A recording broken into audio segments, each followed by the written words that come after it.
या महागाईच्या आणि वाढत्या बेरोजगारीच्या काळात घरातील कर्त्या पुरुषासोबत अनेक स्त्रिया देखील खांद्याला खांदा लावून कुटुंबाची जबाबदारी सांभाळताना दिसतात. कोणी नोकरी करतं, कोणी घरातून छोटा मोठा व्यवसाय करतं, तर कोणी आपल्या नवऱ्यासोबत सुरू केलेल्या छोट्याशा व्यवसायाला मोठं करण्यासाठी दिवस रात्र मेहनत करत असतं. आजची गोष्ट आहे अशाच एका मेहनती जोडप्याची. नमस्कार मित्रांनो, मी आज आलो होतो सांगलीच्या बापटमाळा परिसरातील समर्थ दर्शन आप्पे सेंटर इथं.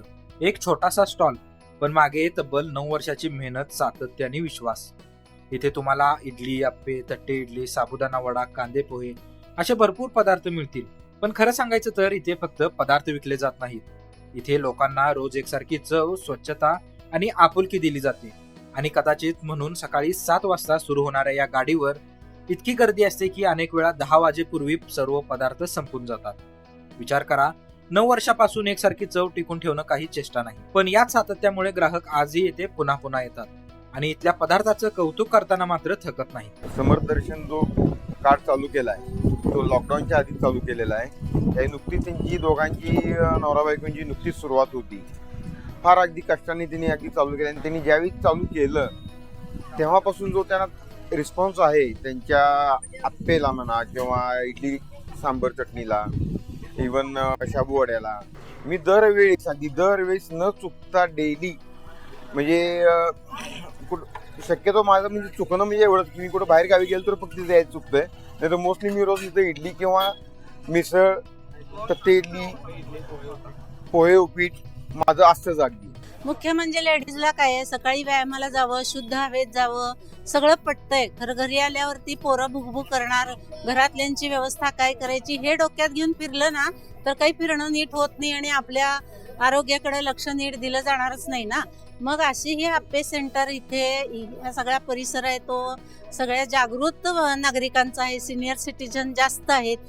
जणू की पुण्यातली सदाशिव पेठच इथं आणून मांडल्यासारखी आहे आणि माहेरपणासारखं वाटतं. सांगू का की असं तयार गरमागरम मिळाले आणि चवीचं मिळाले, ह्याच्यापेक्षा काय पाहिजे. हे समर्थ सेंटर इतकंच सुंदर सेवा देतं, त्याबद्दल त्यांना किती कृतज्ञता द्यावी तेवढी थोडीच आहे. ग्राहकांचं मत तर आपण जाणून घेतलं, पण आता जाणून घेऊया या व्यवसायामागची खरी कहाणी. याची सुरुवात कशी झाली, कोणत्या अडचणी आल्या आणि या प्रवासात त्यांना काय काय शिकायला मिळालं. नमस्ते, माझं नाव अभिजित तवटे. गेले 7 वर्षापासून ते 9 वर्षे झाले आता चालू माझ्या व्यवसायाला. 2017 पासून चालू झाला व्यवसाय. सुरुवातीला माझे फक्त आप्पे होते. सुरुवातीला 2 तव्यावर आप्पे करत होतो. त्यानंतर 3 तवे झाले, 4 तवे झाले, 4 तवे आता कंटिन्यू 7 वाजल्यापासून 11:30 वाजेपर्यंत आप्पे चालू असतात. मी गेले 9 वर्षापासून हा व्यवसाय जो करतोय. त्याच्या आधी मी बँकेमध्ये कामाला होतो, वसुलीचं काम करत होतो. वसुलीमध्ये बरेचसे प्रॉब्लेम्स यायला लागले. रिकव्हरी करताना बरेचसे प्रॉब्लेम्स येत होते, त्यामुळे ते व्यवस्थित भांडणं व्हायची, हे व्हायची, मारामारी व्हायच्या. ते सोडून हा व्यवसाय मग मिसेस म्हणली की आपण तो नको व्यवसाय, ही नोकरी नको, हा व्यवसाय चालू करूया. त्याच्या आधी मी आप्पेच्या गाड्यावर कामाला होतो. लहानपणी 10वी झाल्यानंतर मी आप्पेच्या गाड्यावर कामाला जात होतो प्रतापसिंह उद्यानपाशी. तिथं आप्पेच्या गाड्यावर कामाला जात असताना बायको म्हणली की तुम्हाला आप्पे जमतात, मलाही जमतात, आपण दोघं मिळून हा व्यवसाय चालू करूया. त्यामुळे मी आता परत हा व्यवसाय चालू केला. लोकांना आप्पे आवडायला लागले. लोक म्हणायला लागले याच्यावर आणखी काही द्या. त्यानंतर इडली चालू केली, मग मिसळ चालू केली. त्यानंतर लोक म्हणले उपवासाला आम्हाला काही मिळत नाही, उपवासाचं काहीतरी चालू करा. मग त्यानंतर आम्ही शाबोडी चालू केली, शाबोडी लोकांना आवडली. असं करत करत आम्ही नंतर तट्टे इडली चालू केली. तट्टे इडलीसाठी आम्ही बऱ्याच ठिकाणी जाऊन तट्टे इडली खाऊन आलो, त्याची टेस्ट बघितली आणि मग घरात आम्ही त्याचा मसाला स्वतः तयार केला. आणि प्रॉपर जे रामेश्वरम म्हणजे जे तूप वापरलं जातं, नंदिनी तूप कर्नाटकातलं, तेच तूप आम्ही इथं वापरतो. त्यामुळे तट्टे इडली सुद्धा आता फेमस आहे. लोकांचा प्रतिसाद चांगला मिळत आहे. गेल्या 9 वर्षापासून लोकांच्या प्रतिसादामुळे आज आमचे आप्पे, इडली, तट्टे इडली, पोहे, उपीट, मिसळ पाव या सर्व गोष्टी रोज जातात. शाबोळी तर फुल्ल गिराईक असतं. उपवासाच्या दिवशी, महाशिवरात्री, एकादशी, संकष्टीला तर फुल्ल गर्दी असते. शाबोळी रोजच असतात माझे, त्यामुळे लोक चवीनं खाण्याचं लोक भरपूर येतात. नमस्ते, माझं नाव शिल्पा तोटे. माझं समर्थ दर्शन आप्पे सेंटर चालू करून आता 9 वर्ष पूर्ण झाली.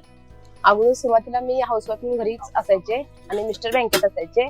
काही कारणास्तव बँकेतलं काम सोडले त्याने, म्हणजे त्रास होता ना. मग नंतर 1 वर्ष शेती केली मिस्टरांनी. तर काय करायचं म्हणून मग मीच म्हणले त्याला की आपण छोटंसं नाश्ता सेंटर चालू करूया म्हणून. मग मिस्टर अगोदर लहानपणी आप्पेच्या गाड्यावर कामाला जायचे, मग आपण तेच चालू करूया म्हटलं. मग त्यातनं आम्हाला कस्टमरांचा पण सपोर्ट खूप छान मिळाला. आणि सुरुवातीला आम्हाला थोडा त्रास झाला की धंदा सेट करायला, म्हणजे लोकांचं दृष्टिकोन बघा, हे गाड्यावर कम करतात असा दृष्टिकोन व्हायचा की रिस्पेक्ट देत नव्हते ते.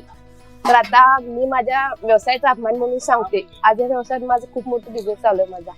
खूप छान आहे हा व्यवसाय माझ्यासाठी. आणि बाकी महिलांसाठी करायचं म्हणजे बाकी महिलांसाठी पण हा व्यवसाय खूप छान आहे. तुम्ही स्वतःचा व्यवसाय म्हणून आपण चालू करू शकतो आणि घरी तेवढाच मिस्टरांना आपला सपोर्ट होतो. यांचा प्रवास ऐकल्यानंतर एक गोष्ट नक्की जाणवते, व्यवसाय सुरू करणं अवघड नसतं, अवघड असतं तो पहिला निर्णय.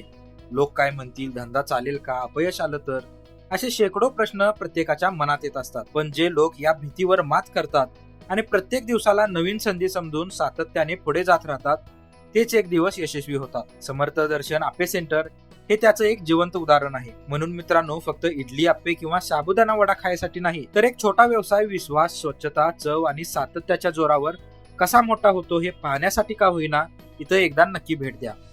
आणि अशाच कष्ट, जिद्द आणि प्रेरणादायी व्यावसायिकांचे व्हिडिओ पाहण्यासाठी आपल्या चॅनलला सबस्क्राईब करा. आणि व्हिडिओ आवडला असेल तर लाईक करा आणि शेअर करायला विसरू नका.